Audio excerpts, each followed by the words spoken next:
Session के chairman doctor Ajit जी और बाकी सभी पैनलिस्ट और यहाँ उपस्थित, मैं एक तरह से कहूँगा कि जो जलाधिकार की जो एक्टिविस्ट है उन सबको मैं नमस्कार करता हूँ और ये संकल्प हम सबके साथ मिलकर मैं भी करता हूँ कि हम सब मिलकर इस जलाधिकार को जो आम लोगों का है उसको हम सब मिलकर स्थापित जरूर करेंगे। मैं जैसे कि सूचना हुई है वैसे बहुत ही ब्रीफ और टू द पॉइंट रहने का प्रयास करूंगा। मैं एक बहुत पुरानी किताब मुझे याद है, एक गुजरात के लेखक है ध्रुव भट्ट, तो उनकी बड़ी निसर्ग और सामाजिक जीवन से जुड़ी हुई बातें, उनकी कहानियां उसमें है, उनके जो अनुभव है। तो उस कहानी में एक शहर में रहा हुआ व्यक्ति सर्वे करने के निमित्त उनको समुद्र किनारे जितने लोग रहते हैं उस एरिया में भेजा जाता है। उस किताब का नाम था समुद्रांतिके, गुजराती भी, हिंदी और बाकी अन्य भाषाओं में भी अनुवाद हुआ है। तो वो जाता है और काफ़ी धूप है, धूप में वो घूमते घूमते उसको बहुत प्यास लगती है। प्यास लगती है तो वो अपनी शहर की आदतों के अनुसार इधर उधर देखता है, कहीं कोई होटल मिल जाएगा, कहीं तो पानी ले लेंगे, तो कुछ आज की भाषा में बोलते हैं तो बॉटल ले लेंगे। वो ढूंढता है लेकिन वो तो बिल्कुल एकदम ऐसे वीरान गाँव में की तरफ वो आया है। तो वो पहला जब घर उसको दिखता है, घरों की कतार दिखती है और पहले घर में जाता है तो वहाँ उसको एक कुआं दिखता है, कुएं में बाल्टी लटकी हुई है, तो समझ जाता है कि यहाँ पानी मिलेगा। तो वहाँ एक छोटी सी लड़की खड़ी है, छोटी बच्ची, तो उससे वो बिल्कुल ऐसे जाके जैसे अनुमति के रूप में ऐसे पूछता है कि क्या मैं आपके कुएं से पानी ले सकता हूँ। तो वो छोटी सी बच्ची उसकी तरफ देख के हंसती है और फिर कहती है पानी कोई आपका और हमारा थोड़ी होता है, वो तो भगवान का होता है। और तो ये लेखक आगे लिखता है कि मेरी तो आंखें खुल गई कि पानी पर अधिकार किसका है, या मेरा है, इनका है, तुम्हारा है, सरकारों का है, प्राइवेट कंपनीज का है, किसका अधिकार है। और बहुत सारी बातें इसमें से निकल के आती है। जैसे उदाहरण के तौर पर रेलवे स्टेशनों से, रेलवे से यात्रा देश भर में करने का मुझे बहुत मौका मिलता है। तो रेलवे स्टेशनों पर सामान्यतः अनुभव यह आता है कि बहुत सालों से मैं रेलवे की लगातार यात्रा करता हूँ, लगभग हर दूसरे दिन, आज भी दोपहर में रेलवे से ही जा रहा हूँ, तो बहुत सारे लोगों से मिलने का मौका मिलता है। तो आजकल बहुत दिनों से ये देख रहा हूँ कि मतलब रेलवे जब स्टेशन पर गाड़ी रुकती है, तो अब तो गर्मी के दिन शुरू हो गए, तो रेलवे के नल उसी समय पर बंद हो जाते हैं और उसके लिए भी कुछ पैसा लगाया जाता है बंद होने के लिए। और फिर दो प्रकार की भीड़ दिखती है, एक भीड़ की जो दुकानों की तरफ बोतलें खरीदने के लिए होती है और जो अपनी खाली बोतलें लेकर नल के पास आते हैं, इधर उधर मंडराते हैं और उनका रेट जो बोतल का पूछने का उनकी हिम्मत भी नहीं जुटा पाते और कैसे वैसे रोते रोते सरकार को, किसको पता नहीं किसको गाली देते हुए वापस जाते हैं, उनका जीवन कैसे चलता होगा। तो ये दृश्य रोज देखते हैं तो लगता है कि मतलब कैसा हो गया ये, मतलब हम देखते देखते हम लोगों के सामने ही ये परिस्थितियां कैसे आ गई। मैं मुंबई में, मेरा मुख्यालय है, देखता हूँ तो मुंबई से मैं ठाणे जिले में जाता हूँ। ठाणे जिला ग्रामीण जनजाति क्षेत्र है, वहाँ 4 बड़े तालाब हैं। 4 बड़े तालाबों से तो मुंबई के लिए पानी आता है। तो मैं एक छात्रावास में गया था तो पता चला कि ये छात्रावास अभी शिफ्ट कर दिया गया है। तो मैंने पूछा कि क्यों शिफ्ट कर दिया गया, तो बताया गया कि वहाँ जो तालाब के पास पहले था ये पानी नहीं मिलेगा। और मैं देख रहा था कि वहाँ तालाब है लेकिन लोगों को पानी नहीं ले सकते और लोग 1 किलोमीटर 2 किलोमीटर, और कई लोग ऐसे थे कि जो अंदर की बस्तियों से कुछ अपने स्टेशन के आसपास की बस्तियों में शिफ्ट हो जाते हैं गर्मी के दिनों में, और अभी वहाँ 2 नए तालाब बन रहे और उन तालाबों का विरोध करने के लिए लोग खड़े हो गए। तो मेरे मन में प्रश्न उठता है कि क्या मतलब कौन पैसे लगाया है उसका अधिकार होगा पानी के ऊपर, ये फंडामेंटल प्रश्न उपस्थित होता है कि पानी किसका होगा। अब और एक प्रश्न मन में उठता है कि पानी मतलब किसके लिए है। पानी क्या केवल मनुष्य के लिए तो नहीं, क्योंकि तो पानी पशुओं के लिए भी है, पानी प्राणियों के लिए भी है, पानी वनस्पतियों के लिए भी है, और पानी खेती के लिए भी है। हर एक के लिए भगवान ने पानी दिया है। तो फिर मनुष्य क्या अपने केवल, क्योंकि मेरे लिए पीने का पानी उपलब्ध है, मेरे पास एक्स्ट्रा पानी है। किसी ने मुझे ऐसा कहा कि हमारे पास एक्स्ट्रा पानी है। मैंने कहा एक्स्ट्रा कैसे है? तो कहा कि हमारे लिए पीने का और उपयोग करने का पानी पर्याप्त हो गया, बाकी खेती में फिर हम इंडस्ट्री में लगाते हैं और पानी को हम इसी तरीके से उपयोग करते हैं। लेकिन उनके हिसाब में क्या प्राणी, पशु, वृक्ष, इनका हिसाब आएगा कि नहीं आएगा? उनका इस भगवान ने दिए हुए पानी पर या सृष्टि का जो पानी है उस पर उनका अधिकार है कि नहीं? तो जब हम पानी के वितरण की बात सोचेंगे तो उसमें किस किस को शामिल करेंगे? या पानी किसी एक देश का हो सकता है क्या? अब ब्रह्मपुत्रा और चीन के द्वारा जिस प्रकार की बातें चल रही है, और बहुत सारे रिपोर्ट आप लोग भी सुन रहे होंगे और यहाँ बहुत सारे एक्सपर्ट लोग आएंगे, इसलिए मैं उसके डिटेल में नहीं जाऊंगा, लेकिन आप सब लोग जब समझ रहे हैं कि ब्रह्मपुत्रा और जो हिमालय से निकलने वाली नदियां हैं वो हमारे देश में और खासकर हमारे आसपास के जितने भी देश है उन देशों में उनका पानी आता है। लेकिन अब चीन का जो खासकर उत्तर चीन का भूभाग है वहाँ पानी की कमी हो गई है, तो वहाँ वो बिल्कुल मतलब बिना किसी बेरहमी से कह सकते हैं, मतलब हम कहते हैं कि जानवर के साथ भी रहमी रखना चाहिए।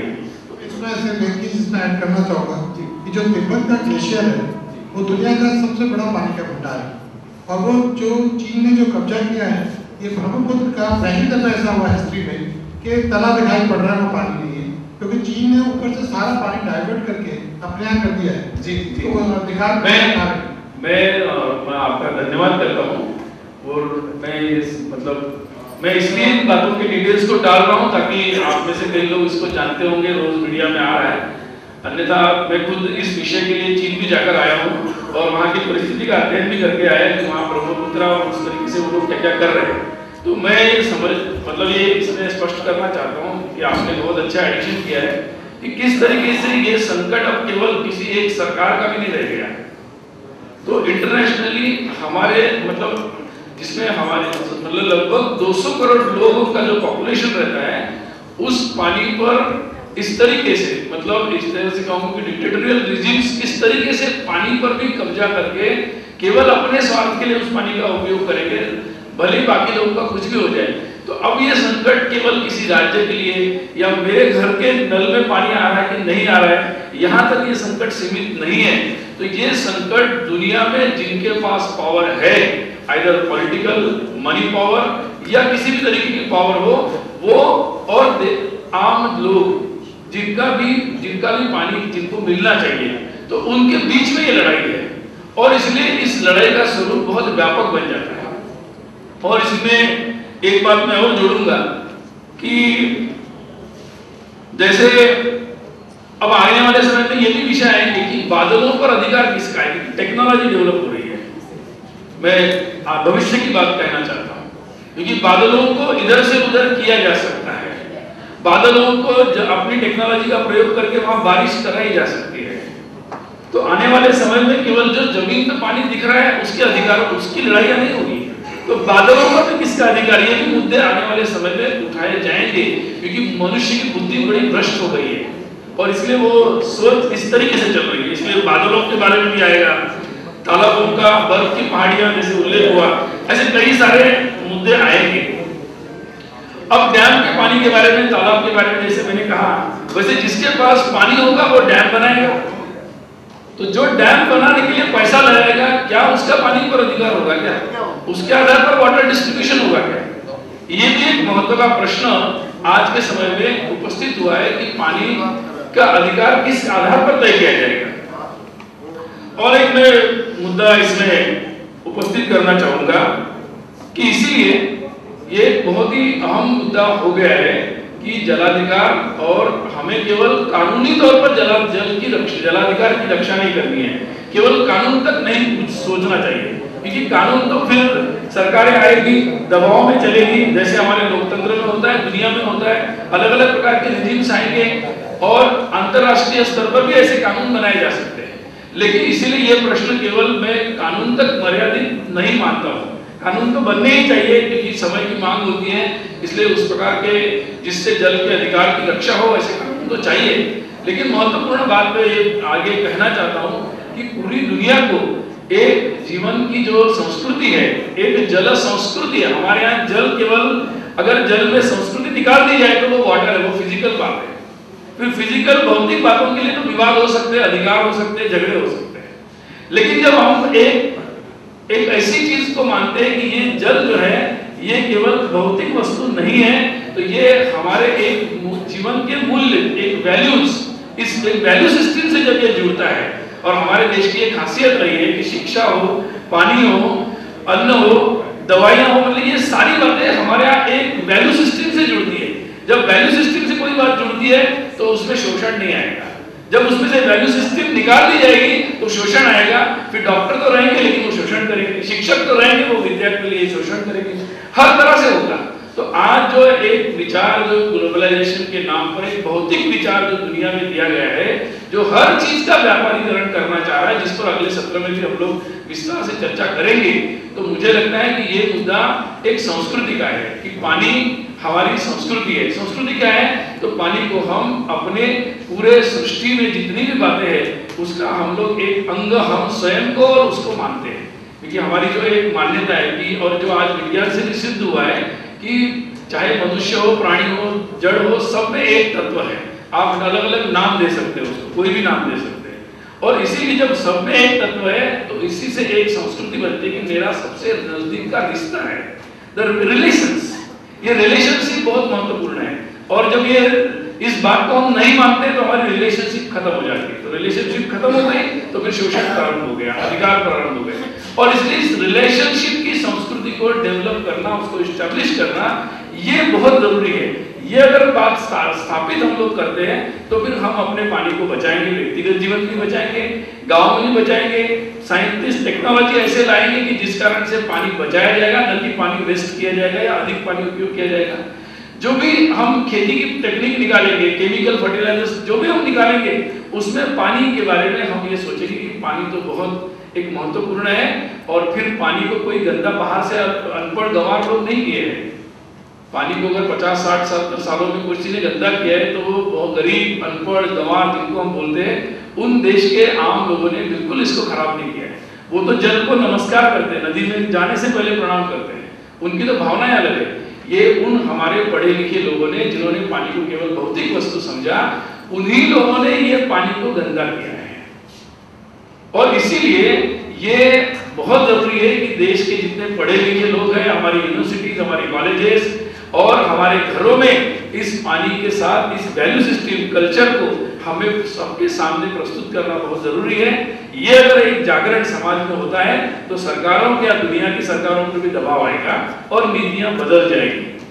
तो आने वाले समय में अंत में इतनी बात कहूंगा, एक तरफ हम लोगों को सरकारों पर दबाव डालना पड़ेगा ताकि तात्कालिक समस्या का समाधान किया जाए और जलाधिकार को स्थापित किया जाए। दूसरा, हमें समाज में जागरण करना पड़ेगा ताकि लोकतंत्र में ये दबाव उसी समय बनता है जब लोगों में जागरण होता है। और तीसरी बात, केवल सरकारों के भरोसे नहीं होगा, कानून के भरोसे नहीं होगा, तो ये एक सामाजिक आंदोलन बनना चाहिए, हमारा एक सांस्कृतिक आंदोलन बनना चाहिए। और इसीलिए इसके जो मूल तत्व है, वैल्यू सिस्टम में हमारे पानी का जो महत्व है वो स्थापित होना बहुत जरूरी है। तभी हम लोग सही अर्थ में जलाधिकार को स्थापित कर सकते हैं। और आम व्यक्ति को जो ये यहाँ घोषणा किया गया है कि सभी को शुद्ध पेयजल मुफ्त मिलना चाहिए, मैं पेयजल साहब के इस बात से सहमत नहीं हूँ। मुफ्त उपलब्ध होना चाहिए, ठीक है। जहाँ कुछ आप यहाँ से वहाँ ले जा रहे, ट्रांसपोर्ट का टैक्स लगाया जा सकता है, लेकिन पानी पर पानी की कोई कीमत नहीं होना चाहिए।